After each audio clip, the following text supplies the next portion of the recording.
Assalamu alaikum, ahlan wa sahlan ya Shababs. Heute geht es um den US-amerikanischen Serienmörder Charles Cullen. Seine Geschichte beginnt schon mit 16 Jahren ziemlich abgefuckt zu werden. Später als Krankenpfleger tötet er mindestens 29 Personen durch Überdosieren. Er ist nach wie vor einer der gefährlichsten Serienmörder in New Jersey.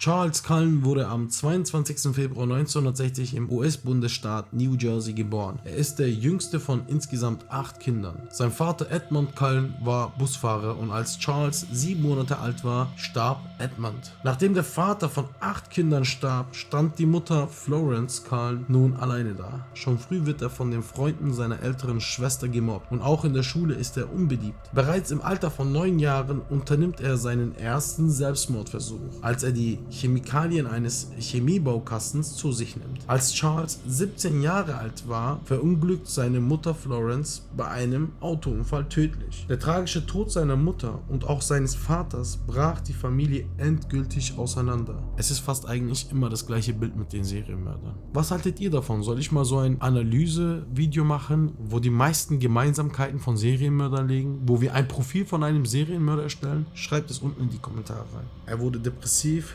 brach die Schule ab und ging zur Navy. Dort steigt er trotz seines oftmals auffälligen und verstörenden Verhaltens immer weiter auf. Erst nach weiteren Suizidversuchen wird er 1984 im Alter von 24 Jahren entlassen. Charles beginnt daraufhin eine Ausbildung zum Krankenpfleger, die er 1987 mit Bravour abschließt. Und dort beginnt auch seine Mordserie.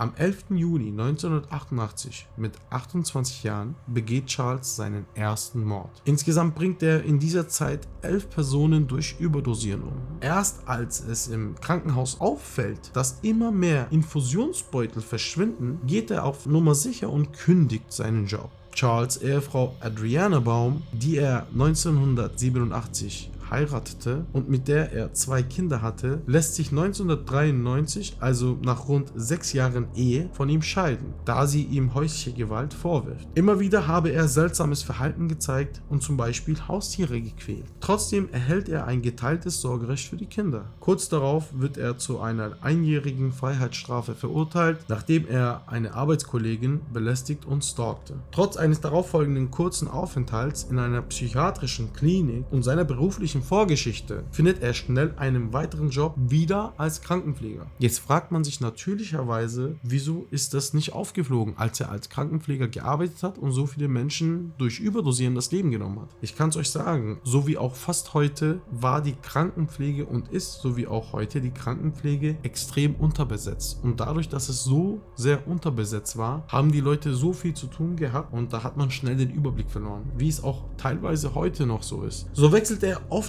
seinen Arbeitgeber. Die Gründe der Entlassungen sind meistens mangelnder Einsatz, da sein seltsames Verhalten auffällt. Charles verabreicht wehrlosen Patienten immer wieder tödliche Überdosen an Digoxin. Digoxin ist ein Medikament und wird zur Behandlung der Herzmuskelschwäche verwendet. Nicht alle Versuche gelingen, doch trotzdem kann er für die Taten nie belangt werden. Charles lässt sich oftmals freiwillig in psychiatrische Kliniken einweisen, um seine immer stärker werdenden Depressionen zu behandeln. Sein seltsames Verhalten fällt auch Nachbarn auf, die ihn dabei beobachten, wie er nachts Tiere verfolgt oder laut Selbstgespräche führt. Als er im Jahr 1999 im Alter von 39 Jahren bei St. Luke's Hospital in Bethlehem, Pennsylvania arbeitete, schöpften seine Kolleginnen Verdacht und gingen zur Polizei. Sie unterstellten Charles, Patienten zu töten und sehen den Beweis darin, dass zu den meisten Todesfällen während seiner Schicht kommt, obwohl er nur selten eingeteilt wurde. Außerdem soll er in fremden Patientenzimmern gesehen worden sein. Da die Kollegen ihre Behauptungen nicht belegen konnten, wird nicht weiter ermittelt. Schon nach 4 Jahren fand er eine weitere Anstellung im Somerset Riverside Medical Center im Somerville, New Jersey. Doch dort fällt den Krankenhausmitarbeitern beim Durchsehen der Computerdatenbank auf, dass Charles sich über Patienten informiert, für die er nicht zuständig ist. Außerdem können die Medikamentenbestellungen nachgewiesen werden, die in keinem Zusammenhang zu seinen Patienten standen. Erst nachdem der Fall einer Überdosis untersucht wird, die auf Charles zurückzuführen ist, ermitteln die Behörden gegen ihn und durchleuchten erstmals seine Vergangenheit.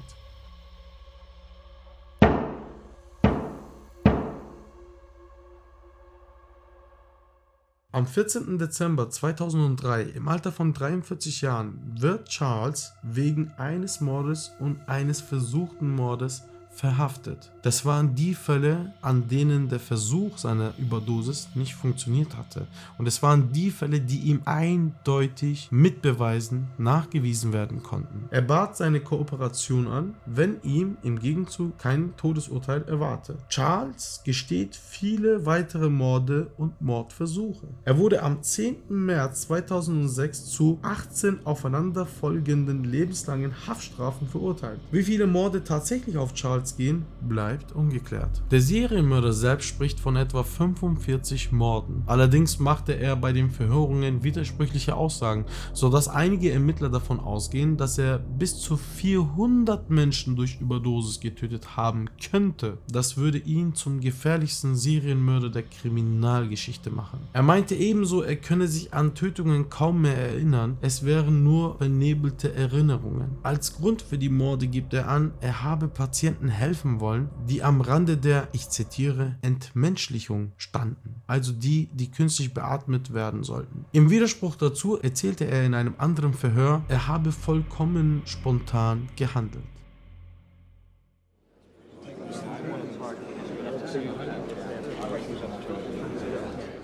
Der Fall mit Charles Cullen zeigte in den USA deutlich das fehlerhafte System in Bezug auf die Aufzeichnungen der Vorerkrankungsgeschichte und der Leistungsbeurteilung im Einstellungsverfahren auf. Lediglich aufgrund des Mangels an Krankenhauspersonal konnte Charles so oft den Arbeitgeber wechseln, ohne je mit seiner mentalen Vorerkrankungsgeschichte und seiner bisherigen Anstellung konfrontiert zu werden. Dieser Umstand führte in 37 US-Bundesstaaten zu Gesetzesänderungen, um ein solches Szenario für die Zukunft zu verhindern. Was haltet ihr von dieser Geschichte? Schreibt es mir unten in die Kommentare rein. In diesem Sinne, haut's rein, ja? Und lasst ein Like da.